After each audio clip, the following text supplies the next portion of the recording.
Well, here we are right back again. This is 5 Minutes With, and I'm your host, Jamar Suber.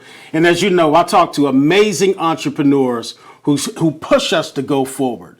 And today, I'm sitting with an elder of mine. I'm sitting with John Wyche of Scarjovan Trust Planning. Welcome to the show, John. Hey, thank you for the invitation. Man, this is a long time coming. Thank you for taking it. Yeah, I appreciate it, man.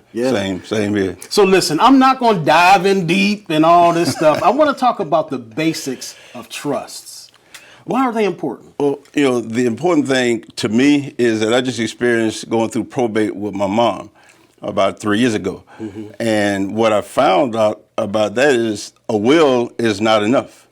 The money we spent going through probate because we had a will was the money we should have spent on a trust so that the government didn't get in our business, and the trust separates that so that mama's will would have, and I'm not talking about the will, but mama's wishes would have been executed much more efficiently if she had had a trust. Wow.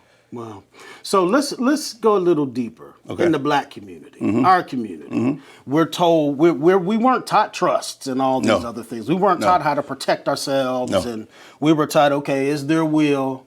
If you don't have one, you can't afford to just write it down. And, are these things true? Talk to us about some of these myths. Well, one of the things about a will is that not only do you have to find the will if nobody in the family knows what a will is, but then you have to make sure that the will is authenticated. So there's a process through probate that costs money. Where if you've got a trust, your wishes will be executed because the trust is an actual a legal document. Okay. A will just transfers. A will just does not do what a trust would do. A will has to go through the court system.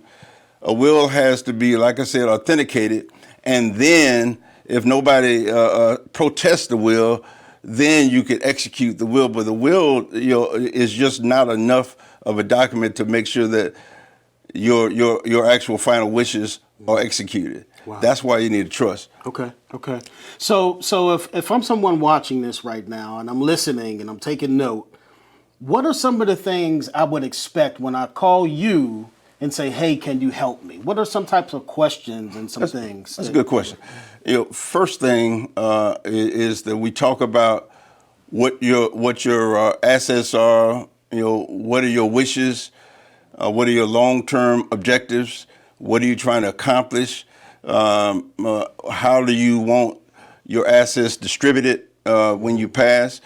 What kind of legacy kinds of things that you want to put in the trust? For instance, there are some trusts, and that's a conversation you and I are going to have, that you can put life insurance into, and it could be distributed, and it also can conserve and last forever in this trust. There are just a number of ways that you can conserve and leave a legacy. The thing I love about trusts is once they're set up correctly, they can be legacy creating, and they could show the next generation how to keep that legacy going. Yeah, man, I love that. We hear a lot of things about trust, and they sound mysterious, but it sounds rather easy. It's not easy, but very common. Very common. Well, and I'm glad you said that. The great thing about trust, and the great thing about finding someone that you can trust to do your trust, is to make sure that they break it down and nobody's in a hurry. That's the great thing about Scarjovan.